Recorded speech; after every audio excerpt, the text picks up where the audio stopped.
তোমাকে না জানিয়ে তোমার এই কালো কুচকুচে চুল আমি সাদা করে দেব, রুখতে পারবে?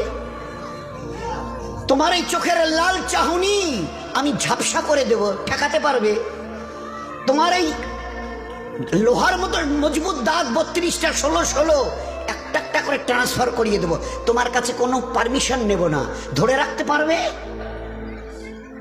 এইভাবে আস্তিন গোটানো মাসল ফোলানো ধরে রাখতে পারবে তো?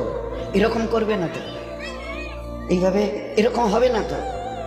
সামনে এসে একটা পান দিচ্ছে, এই হাত, চাচা এই হাতটা নিলেন, এই হাতটা কলেন, আরে বাবা দেখ না চিমটি কাটাতে কিচ্ছু নেই। আসমান থেকে আওয়াজ দিচ্ছে, ও হাত তোমার কথা শুনে আমার, এ হাত তোমার কথা শুনে আমার, আমি এর পাওয়ার সিজ করে নিয়েছি। এই দুটো পা যদি হনন হনন করে হেঁটে চলো, খালি একটা পায়ের যদি সামান্য একটু প্যারালাইসিস করে দিই না, তো জীবনভর করে হাঁটতে হবে।